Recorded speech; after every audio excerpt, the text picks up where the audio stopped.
오늘 저는 창세기 22장 1절에서부터 9절의 말씀을 가지고 희생의 정신이라는 제목을 통하여 하나님의 말씀을 증거하고자 합니다. 현대 사회로 갈수록 사람들은 자녀를 많이 낳지 않는 시대가 되었습니다. 과거에 6.25 전쟁 후에는 우리나라는 자식을 많이 낳았다고 합니다. 시대가 어려울수록 출산율은 떨어질 것 같지만 도리어 어려운 시절에 자식을 많이 낳고 길렀다는 것입니다. 그래서 58년 개띠라는 말이 나올 정도입니다. 58년 개띠는 1차 베이비붐 세대를 상징하는 것입니다. 그때 58년 때 자녀들을 많이 낳았다고 합니다. 얼마나 많이 낳았더니 1차 베이비붐 시대가 되었습니다. 그래서 올해는 58년생이 65세가 되는 해입니다. 58년 개띠가 65세 이상의 노인이 되면서 각종 복지 혜택과 함께 1000만 노인 시대가 바짝 다가왔습니다. 그러니까 길거리에 가다가 4명 중에 한 분은 65세 이상의 노인분이 되시는 것입니다. 어르신이 되는 것입니다. 그리고 2차 베이비붐 세대가 68년생에서부터 74년생까지 이르게 됩니다. 그만큼 그 사이에 태어난 사람들은 사람들이 많았기 때문에 경쟁도 치열했다고 합니다. 그런데 이를 기점으로 앞으로 우리나라의 생산 가능 인력이 점점 줄어들면서 이제 노인을 주로 이루는 나라가 될 것이라고 말을 하고 있습니다.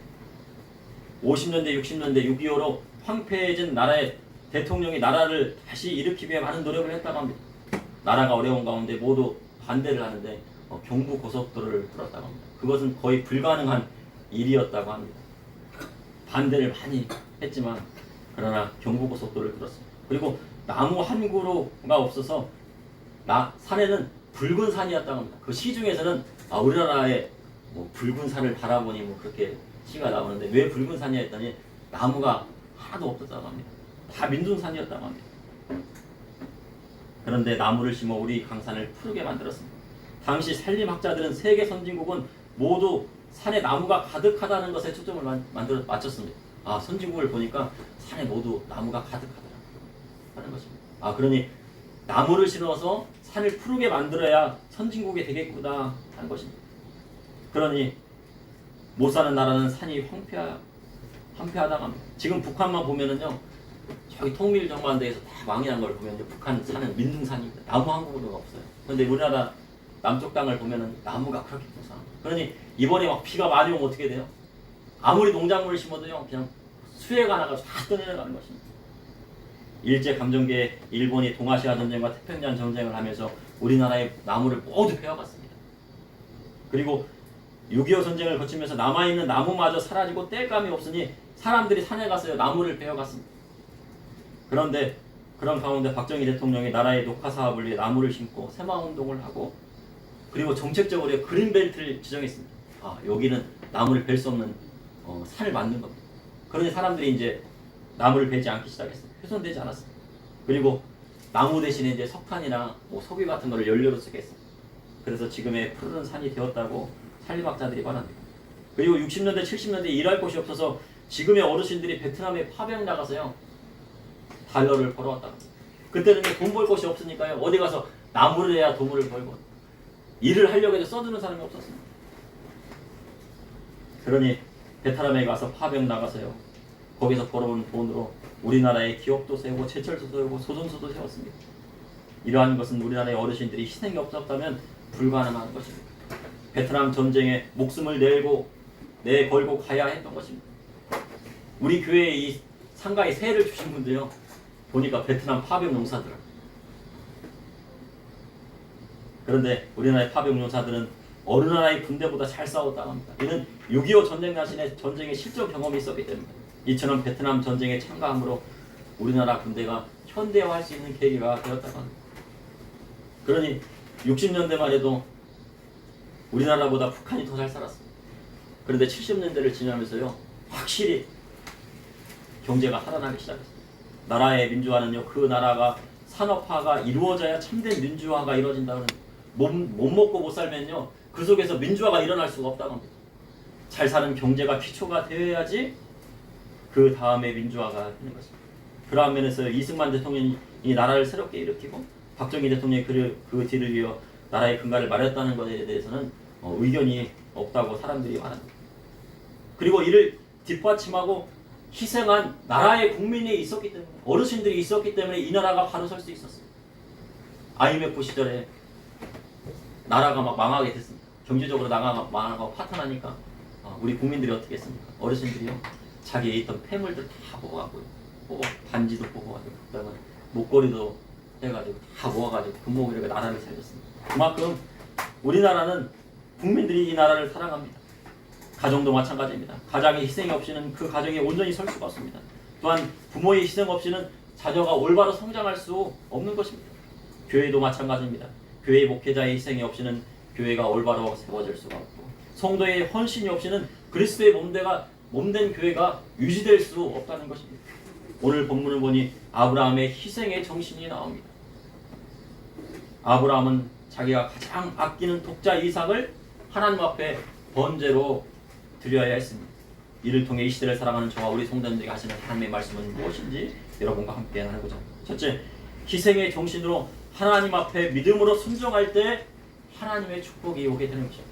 창세기 22장 1절에 그 일 후에 하나님이 아브라함을 시험하시려고 그를 부르시되 아브라함아 하시니 그가 이르되 내가 여기 있나이다. 하나님께서 아브라함을 축복하사 부하게 하시고 물질적으로도 풍요롭게 하셨습니다. 그리고 드디어 아브라함에게 약속하신 약속의 씨 바로 이삭을 낳게 하셨습니다. 근데 그의 나이가 몇 세였습니까? 100세의 노인이 바로 이삭을 품에 안게 됩니다. 창세기 21장 12절에 하나님이 아브라함에게 이르시되 내 아이나 내 여종으로 말미암아 근심하지 말라. 사라가 내게 이른 말을 들으라. 이삭에게서 나는 자라야 내 씨라 부를 것이니라. 하나님께서 아브라함의 물질적인 축복을 주실 뿐만 아니라 약속의 씨를 허락하여 주셨습니다. 그러니 아브라함에게 부족한 것이 없었습니다. 이처럼 하나님을 믿는 나라마다 민족마다 축복을 받게 되어 있습니다. 예수님을 구주로 영접한 나라마다 하나님께서 그 나라를 축복해 주시는 것입니다. 과거 스페인과 포르투갈이 하나님을 믿었습니다. 그러자 세계 무역을 장악하고 해상 패권을 장악하고 세계로 뻗어나가서요, 곳곳에 식민지를 개척했습니다. 그러나 스페인은 하나님을 믿는 유대인들을요 핍박하고 영국으로 내쫓아 버렸습니다. 그리고 하나님의 말씀을 등지기 시작했습니다. 그러다 천하의 무적 함대를 거느리고 다니는 스페인이요 영국 함대에 패하고맙니다. 그리고 트리팔가 해전에서 영국 함대가 프랑스 함대를 무찌르고요 해양 패권을 차지하게 됩니다. 그래서요 영국이 해가 지지 않는 나라가 됩니다. 영국이 가는 곳마다요 어디를 전 세계를 가든지 간에 영국 땅에 없는 것이 없었다고 말할 정도입니다. 영국은 국가적으로 하나님을 믿는 나라가 되었습니다. 그리고 영국은 성공회가 서게 됩니다. 그런데 그런 가운데 철저히 그 중에서도 하나님 말씀을 철저히 지키는 사람들이 있었는데 바로 그들이 영국의 청교도인들이었습니다. 그들이 하나님의 말씀을 따르고 종교의 자유를 떠나 아메리카 대륙에 정착하여서 지금의 미국이라는 나라가 세워졌습니다. 그래서 경제적인 부와 함께 세계적인 패권이 미국이 잡게 되었습니다. 이처럼 하나님을 경외하고 예수님을 구주로 영접하고 그분의 말씀대로 나아가는 나라나 민족마다 경제적인 부를 허락하여 주시는 것입니다. 우리나라도 마찬가지입니다. 130년 전만 해도요 세계에서 가장 못 사는 나라가 바로 우리나라였습니다. 조선이었습니다. 동네 북이었습니다. 예. 다른 나라도요 자기 땅에서 전쟁해야 되는데 청일 전쟁이 어디에서 일어났습니까? 예, 우리나라에서 일어났습니다. 왜 우리나라 땅에서 자기들끼리 싸웁니까? 러일 전쟁이 어디에서 일어납니까? 우리나라 땅에서 일어났습니다. 왜 자기네 땅에 가서 싸워야지 왜 우리 땅에서 와서 싸웁니까? 그만큼 힘이 없었습니다. 조선의 군인들이요 8,000명밖에 안 됐다고. 그것도요 제대로 된 녹봉을 주지 않고요 쌀하고 모래가 섞인 그거를 주니까 군인들이요 뭐를 일으켜요? 이모군란을 일으켜요. 들고 일어나가지고. 그런 나라가 바로 우리 조선 땅이었습니다. 동네 북이었습니다. 그런데 이제는요 누구도 건들지 못하는 경제 세계 10위 세계 군사 6위의 경제 대국이 되어 군사 강국이 되었습니다.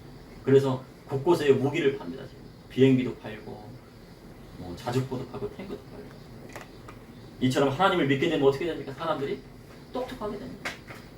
배운 것이 없어도요 성경을 읽으면요 똑똑해져요. 그래서 아유 저 예수쟁이 봐라 말은 잘하네. 왜 말을 잘합니까? 똑똑하니까 말을 잘하죠. 언어의 능력을 주셨어요. 방언의 은사를 주셨어요. 그러니 똑똑하니 사람이 부자가 됩니다. 이는 모든 만물을 하나님께서 창조하셨기 때문에. 그래서 창조주를 하나님으로 믿고 그분의 아들 예수 그리스도를 믿으면 똑똑해지는 것입니다. 그런데 이렇게 부가 오게 되면요 사람들이 하나님보다 물질을 더 따르게 되는 현상이 일어나게 됩니다. 그럼 하나님께서 그 사람이 하나님보다 물질을 더 사랑하는지 시험해 보시는 것입니다. 그가 공연하여 하나님을 떠나 물질을 숭배하는지 아니면 진정으로 하나님을 사랑하는지 그를 테스트해 보시는 것입니다. 그러니 아브라함에게는 자녀의 축복도 있고 이삭도 있고 물질의 축복도 있는데 진짜 이 아브라함이 정말 하나님을 사랑하는가 안 사랑하는가 하나님께서는 그를 테스트해 보고 싶으셨습니다. 그런데 성경에 하나님께서 아브라함을 시험하셨다고 기록하고 있습니다. 이러한 시험은 그가 진정으로 하나님을 사랑하는지 테스트하기 위함입니다. 하나님이 아브라함아 하시니 아브라함이 내가 여기 있다. 하나님께서 우리 성도님 부르실 때 내가 여기 있나이다 이렇게 고백하셨습니다. 그런데 내가 여기 있나는 성경에 곳곳에 나옵니다. 하나님께서 부르실 때 내가 여기 있나이다 안 해준 것입니다. 하나님께서 어린 사무엘을 부르실 때 사무엘이 말씀하옵소서 주의 종이 듣겠나이다. 하나님께서 내가 누구를 보내며 누가 우리를 위하여 갈고 하시니 이사야가 내가 여기 있나이다 나를 보내소서. 제단 숯불 내 입술에 대니 내 말. 하나님의 부르심에 응답하는 신앙이 있어야 하나님께서 쓰시는 테스트에 통과할 수 있는지. 아브라함에게 다가온 시험은요 원수 마귀가 유혹하는 유혹의 시험이 아니었습니다. 그리고 하나님께서 그를 연단시키려고 하시는 시험이 아니었습니다. 창세기 22장에 아브라함에게 주신 시험은 그의 믿음을 테스트하는 시험이었습니다. 쉽게 말하여 아브라함이 믿음의 조상이 될 자격이 있는지 없는지를 테스트하신 것입니다. 이 시대도 마찬가지입니다. 주님께서 믿음의 성도를 테스트하실 때가 있습니다. 성도로 저와 우리 믿음의 성도로 믿음이 없는지 정말 하나님을 사랑하는지 사랑하지 않는지 테스트하시는 것입니다. 그래서 마태복음 17장에 예수님께서 겨자씨 하나일 만한 믿음이 있다고 하면은 겨자씨 하나만 아주 눈에도 보이지 않는 먼지 같은 그런 씨 하나만 있어도 있다고 하면은 이 산을 저기로 옮기라고 하면 옮겨준다고 말씀하십니다. 그리고 너희가 못할 것이 없다고 하셨습니다. 아브라함은 이러한 믿음의 테스트를 받게 된 것입니다. 그럼 아브라함에게 주신 테스트의 내용은 무엇일까요? 그것은 바로 독자 이삭을 하나님 앞에 번제로 드리라는 것입니다. 그런데 독자 이삭을 드리는 것은 쉽지 않은 일입니다. 그러나 아브라함은 독자 이삭을 하나님 앞에 드렸습니다. 둘째 희생의 정신으로 하나님 말씀을 따라야 그분을 예배하는 사람을 희생의 정신으로 하나님 말씀을 따라 그분을 예배하는 사람을 쓰십니다. 창세기 22장 2절에 여호와께서 내 아들 내 사랑하는 독자 이삭을 데리고 모리아 땅으로 가서 내가 내게 일러준 한 산 거기서 그를 번제로 드리라. 하나님이 말씀하신 믿음의 테스트는요 아브라함에게서 가장 소중하고 사랑하는 존재를 그분께 드리라는 것입니다. 물질이야 그냥 드리라고 하면 드리면 되죠.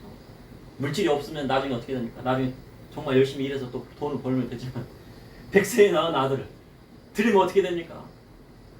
다시 나올 수 있겠습니까? 그런데 그것도 번제로 드리라고 합니다.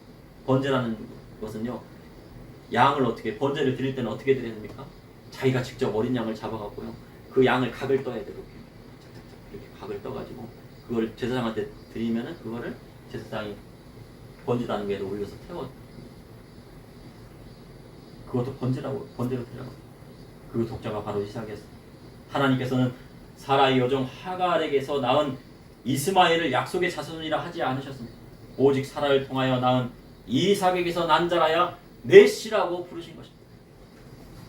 서울신대 총장님이셨던 최종리 교수님은요 이를 통해 구약 성경의 시신학을 주장했습니다. 그래서 최종신 교수의 시신학 왜 시신학이냐? 이 성경에는 구약 성경에는 시의 흐름이 있다는 거죠. 구약 성경에는 하나님께서 정해 놓으신 시를 통하여 메시아가 탄생하실 것을 말씀하신 것입니다. 이삭과 야곱을 통하여 그리고 이새의 아들로 태어난 다윗 그리고 다윗의 자손으로 오시는 메시아의 계보가 이어지게 되는 것입니다. 그러니 하나님께서 이삭에게서 나온 씨라야 내 씨라고 하신 것입니다. 그 씨의 계보를 통하여 메시아가 오시기 때문입니다. 그런데 하나님께서 다른 아들도 아니고요, 약속의 씨를 번제로 바치라고 하셨습니다. 약속의 씨는 하나밖에 없는 이삭이었습니다. 아브라함에게 자식이 여러 명이면요, 그 중에서 하나를 바쳐도 상처는 크지 않을 것입니다. 한 10명쯤 나왔다 하면요, 그 중에 한 명 들어도 되죠. 그런데 하나밖에 없는 독자를 드리라고 하십니다. 하나밖에 없는 독자, 상속자를 드리라 하셨습니다. 이번 수해 현장에서요, 순직한 해병대 상병이 있었다고 합니다. 수해 현장이 일어나갔고요. 그래서 이제 물에 떠내려간 이제 그 시신들을 이제 수습하기 위해서 막 물속을 헤집고 다닙니다. 그래갖고 해병대들이 이렇게 손을 잡고 막 이제 들어가고, 근데 물이 막 가슴 깊이까지 차오르나요. 근데 그 중에 하나가 떠내려갔어요. 그 상병. 그래가지고 나중에 찾아보니까 이제 순직하게 된 거죠.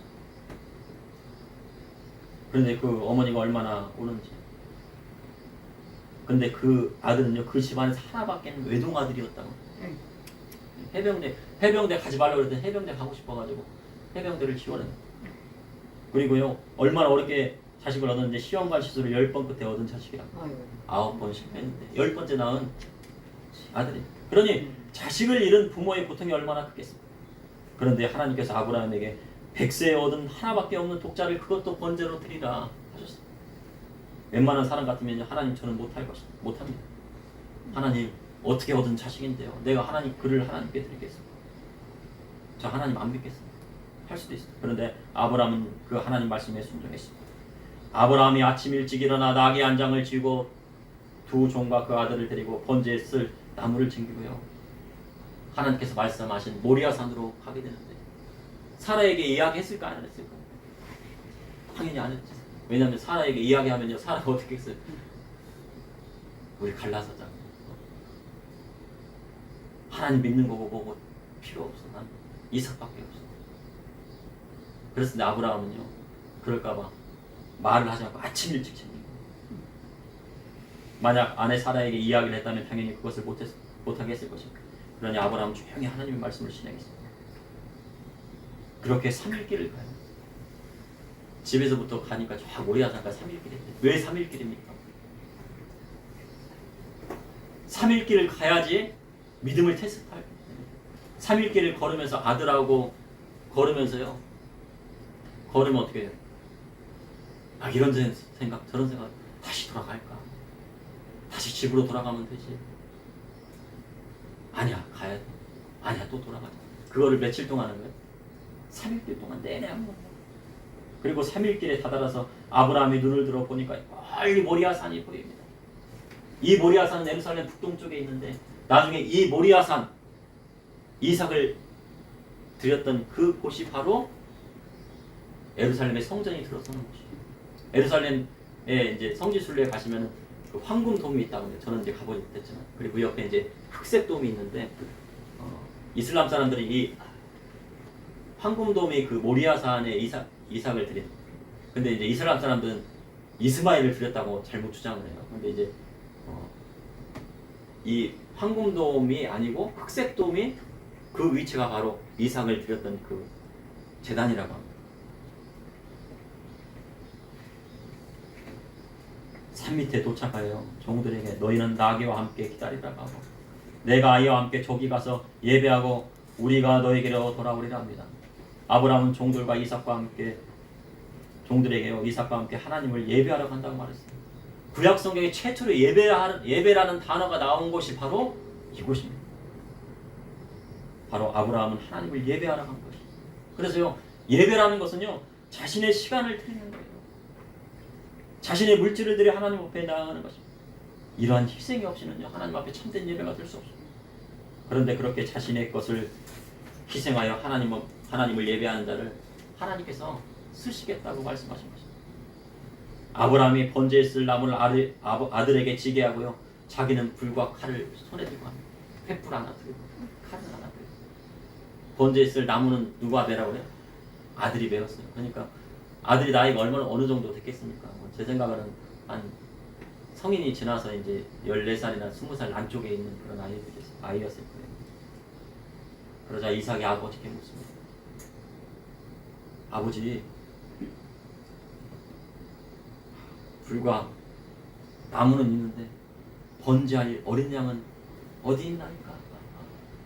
그러니까 이 아브라함이 마음이 어떻겠습니까? 마음이 찢어지죠.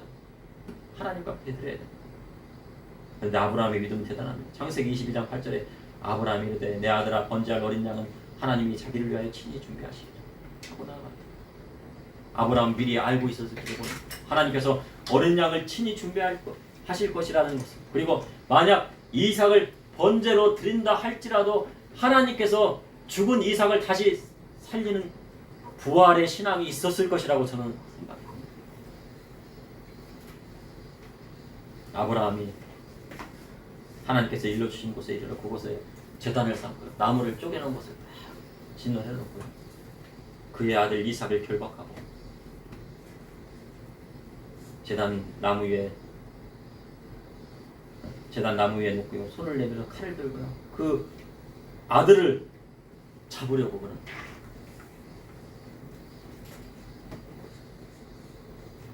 그런데요, 아버지의 아들, 바로 아브라함의 아들 이삭의 믿음도 대단합니다. 그래도 소년 이삭인데 자기가 죽게 되었으면 저항할 텐데요, 저항하지 않아요. 아무런 저항 없이 아버지의 뜻에 순종합니다. 그러니까 이삭인 겁니다. 그러니 하나님께서 이삭에게서 나온 씨라야 내 씨라고 말씀하십니다. 이삭이 만약에 거기서 저항하면서 아버지 저는 못합니다, 아버지 왜 이러세요, 그렇게 했다면요 약속의 씨가 될 수 없어요. 근데 하나님 앞에 순종하고 이삭도요 아버지의 뜻에 순종해요. 그런 아들이 어디 있습니까? 아버지가 요거 하라고 하면 저거 하고 저거 하라면 저거 하고 아버지 말씀에 절대 순종하는 아들이 찾기가 쉽지 않습니다. 근데 그런 아들이 누구였어요? 바로 이삭이었어요. 그러냐 하나님께서 이삭에서 나온 자라야 내 씨라고 하신 것입니다. 이렇게 하나님 앞에 독자라도 번제로 드리겠다는 아브라함을 보고요, 하나님께서 굽히셨어요. 아브라함아, 아브라함아. 그 소리가 얼마나 컸던지 아브라함이 막 칼을 막 들고 탁 하는데 깜짝 놀라게 돼요. 그러니 아브라함이 뭐라고 합니까? 다시 내가 여기.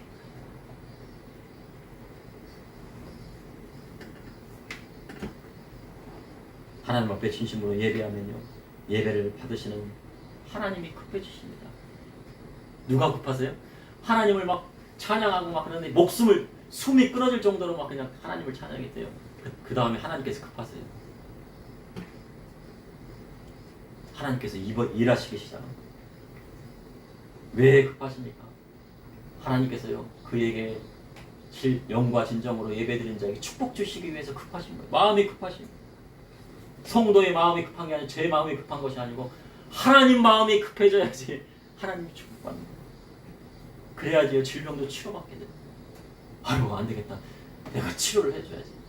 이렇게 간절한데 하나님께서 간절히 하나님 앞에 소망하고 있는데 하나님 급해져서 치료해 주시는 것입니다. 그러므로 희생의 정신으로 하나님의 말씀 따라 그분을 예배하는 자를 축복해 주시고 고쳐주시는 것입니다. 셋째, 그리스도의 희생의 정신을 따라야 하나님의 놀라운 기적과 축복을 체험하게 되는 것입니다.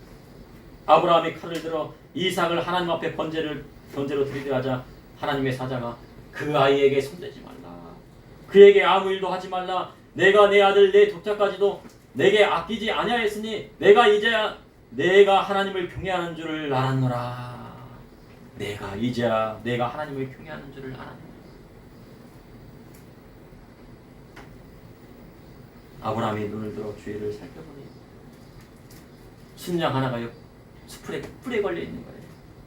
아브라함이 그 순양을 가져다가 번제로 드렸습니다. 그래서 아브라함은 그 땅의 이름을 여호와 일이라고 하였습니다. 여호와께서 준비하셨다는 것입니다. 이 시대요 하나님 앞에 아들을 드린다는 것은 무엇입니까? 가정마다 집마다요 아들을 하나님 앞에 드리는 거죠. 그런데 그것은 구약 시대에 자식을 많이 낳으면은 그 중에 하나 드리는 것입니다. 구약 시대 때는 몇 명씩 낳았어요? 한 10명씩 나오니까 그 중에서 아유 너는 하나님을 섬기는 주의 종이 되거라. 그래서 한 명을 하나님 앞에 드리는 것입니다. 그리고 그로 인해서 그 집안에 축복해 주시겠다고 성경은 기록하고 있습니다. 그런데 한 명밖에 없는데 그 한 명을 먼 나라 선교지를 보내면요, 그 부모의 마음이 미워지고 찢어지고 아픈 거예요. 그래서요, 먼 나라의 아들을 선교사로 보냈으면 그곳에 뭐를 해야 됩니까? 내가 큰 교회를 다녀도 11조는 그 아들에게 해야 돼요. 그곳에 헌금을 바치는 거죠. 그러나 아들을 바치지 못했다면 자기가 다니는 교회에 11조를 드리거나 해외 선교사님에게 11조를 드리면 하나님께서 그로 인해서 그 가정 가운데 축복을 주시는 것입니다. 하나님께서 진정 이삭을 번제로 받으시기를 원하신 것이 아닙니다. 이는 아브라함의 믿음을 테스트하기 위한 것이었습니다. 또한 이를 통해 하나님의 독생자 예수 그리스도를 이 땅에 보내주시고 온 인류의 죄를 짊어지시고 십자가에 죽으실 것을 예표하신 것입니다. 그러니 믿음의 성도는 예수 그리스도의 희생의 정신을 따라야 합니다. 아무 죄 없으신 예수님께서 십자가에서 희생당하셨습니다. 그리스도의 희생 정신을 따르는 것은 자기 십자가를 지고 주님을 따르는 것입니다. 그리고 그리스도와 함께 십자가에 못 박는 것. 십자가에 못을 박았다는 것은요, 이제는 내 뜻대로가 아니라 하나님 말씀대로 살아가겠다는 신앙의 고백입니다. 우리 주님 십자가에 돌아가셨지만 사망 권세를 이기시고 3일 만에 부활하셔서 부활의 첫 열매가 되셨습니다. 그러니 부활의 주님이 바로 우리 주님이시고 주님의 부활이 우리의 부활이 되는 것입니다. 예수님 다시 오실 때 우리의 영만 올라가는 거예요? 아니에요. 죽었던 몸도 부활되고 이 땅에 있었던 이 몸도 팔이 하나가 없어서 장애가 있었다고 하면, 다리가 하나가 불편했다고 하면 그 모든 것이 성하게 되어서 바로 하나님 나라에 올라가는 것이 바로 재림의 주님을 만나는 것입니다. 현대 사회로 갈수록 점점 하나님 말씀과는 멀어지고 있습니다. 그것이 교회 안에서도요, 생각이 다릅니다. 왜 교회 안에서도 생각이 다릅니까? 세상 것이 교회에 들어왔기 때문에. 세상 것도 따르고 하나님 말씀도 따르고. 근데 주님께서는요, 두 주인을 섬길 수 없다고 했습니다. 세상 것도 섬기고 하나님도 섬기고 안 된다. 그 중에 하나는 버려야 된다. 그러니 믿음의 성도는 당연히 누구를 섬겨야 돼요? 하나님만 섬겨야 돼요. 예수님만 섬겨야 돼요. 성령님과 섬겨야 돼요. 하나님께서 창세기 1장 28절에 생육하고 번성하고 땅에 충만하라, 땅에 정복하라 하셨습니다. 근데 교회 안에서의 성도들이 뭘 합니까? 피임을 하고요, 애 낳기를 싫어하는 시대가 됐어요. 그거는 이제 세상뿐만 아니고 교회 안에서도 그렇답니다. 애를 많이 낳으면요, 힘이 드니 애를 조금 낳고 재산을 더 쌓자. 애를 하나만 낳고 아파트를 더 사고 재산을 더 많이 쌓자고. 그걸 보면 생각나잖아요. 사람들이 야, 우리 탑을 쌓자. 그리고 하나님처럼 되자. 아이를 조금 낳고 세상을 편하게 즐기고 살자고. 어린이 여러분, 요즘 왜 아기를 많이 안 낳는데요?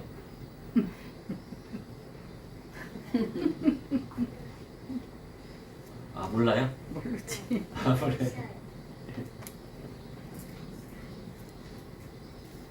세상 편하게 살려고요. 아기를 많이 안 낳는 거예요. 아기를 많이 낳으면 어떻게 됩니까? 키우느라고 뼈가 빠지도록 고생을 하잖아요. 그러니 주님의 몸된 교회가 어떻게 됩니까? 쪼그라들었습니다. 큰 교회마다요, 빈자리가 그렇게 속출해요. 아주 큰 교회도 지금 난리 납니다. 빈자리가 많아가지고. 이제 교회 가면 젊은이들이 없고 어린아이 찾기가 어렵습니다. 오죽하면 큰 교회 목사님께서 아이 셋 이상을 낳겠다는 서약서를 써야지 내가 주례를 서주겠다고 약속합니다. 너 만약에 줄에 서달라고 하면은 아이 셋을 낳겠다고 하는 서약서를 써. 각서를 써. 세상은 도리어 믿지 않은 사람들은요, 아기를 더 많이 낳고 있다고. 특히 이슬람 사람들은 생기는 대로 낳아요. 저 프랑스나 독일은 이민자들을 많이 받았습니다. 이슬람 사람들을 많이 받았거든요. 근데 거기는요, 10명씩 낳습니다. 근데 10명씩 낳는데 그 10명이 또 10명을 또 낳아요.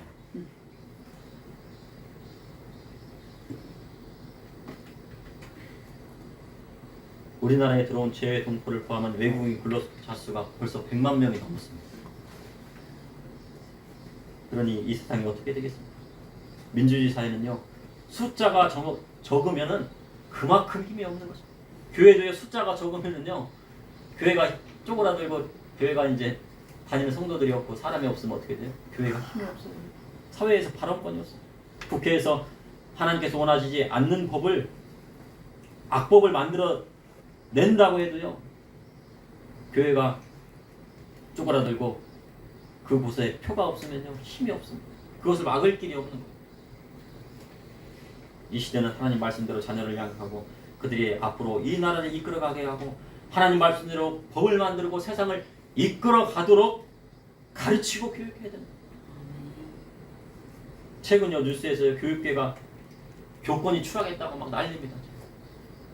심지어는요 저기에서 막 극단적인 선택을 해갖고요 난리예요. 막.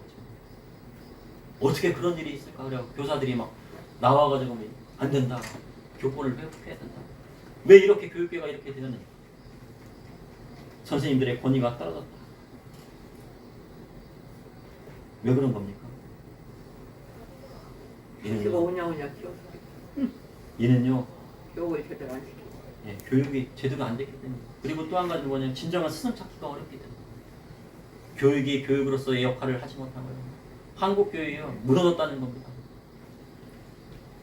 아이들 하나 제대로 가르치지 못하고, 만약에 아이들 제대로 가르치려고 훈육하면요 아동학대로 걸려서 들어가요. 신고단 부모라도요, 선생님이라도. 그러니 아이들을 교육할 수 있겠습니까? 교육을 못하죠. 그래서 선생님들이 힘들다고 그러는 거예요. 이제는 이제 교사, 옛날에는 야 너 선생님 되라 했지만요, 요즘은 선생님 되지 마라. 선생님은 감정 노동자다. 지금은 교회를 안 가려고 하지. 예, 그러니 올바른 교육이 되지 않습니다. 믿음의 성도는 이제 교회뿐만 아니라 사회에 나가야 사회운동을 하고 있어야 돼요. 그렇게 하려면 어떻게 돼요? 사회운동이나 정치활동에 참여하면 어떻게 되는 겁니까? 그런 먼저 자녀를 많이 낳고요, 하나님 말씀대로 올바로 자녀를 교육하는 거죠. 앞으로 세상을 이기려면 생육하고 번성하고 땅에 충만하라 하신 하나님의 말씀을 따라야 합니다. 그리고 자녀 세대에게 올바른 교육을 해야 하나님이 주시는 축복을 받는 시대가 되게 되는 거죠. 하나님께서 아브라함을 두 번째 불러 하신 말씀이 무엇입니까? 창세기 22장 15절에서 16절의 말씀에 여호와의 사자가 하늘에서부터 두 번째 아브라함을 불러 이르기를 내가 나를 가리켜 맹세하노니 내가 이같이 행하여 내 아들 내 독자까지 아끼지 아니하였은즉. 정말 아브라함이 아들 이삭을 번제로 하나님 앞에 드린 것은 아닙니다. 그러나 하나님께서 아브라함의 믿음을 보시고 아들 독자까지 드린 것으로 인정을 하신 거죠. 독자라도 아끼지 아니한 것을 인정하신 거죠. 그로 인해 큰 복을 받고 자손에 대한 복을 주시기로 작정하셨습니다. 창세기 22장 17절에 내가 내게 큰 복을 주시고 내 씨가 크게 번성하여 하늘의 별과 같고 바닷가의 모래와 같게 하리니 내 씨가 내 대적의 성물을 차지하리라 하셨습니다. 이러한 아브라함의 복은 하나님의 아들이신 예수 그리스도로 인하여 전 세계에 퍼져나갔습니다. 창세기 22장 18절에 또 내 씨로 말미암아 천하 만민이 복을 받으리니 이는 내가 나의 말을 준행하였습니다 하십니다. 믿음의 조상 아브라함을 통하여 천하 만민이 하나님이 주시는 축복을 받게 될 것을 말씀하셨습니다. 바로 아브라함과 다윗의 자손으로 오시는 예수 그리스도의 전 세계 그리스도의 복음이 말씀이 편만하게 될 것을 말씀하는 것입니다. 하나님을 믿는 대한민국을 통해요 누가 먹고 살나요? 외국 근로자 100만 명이 몰려들었어요. 왜요? 하나님이 주신 복을요 자기들도 좀 누리고 싶으니까 온 거예요. 그리고 돈을 벌고 있어요.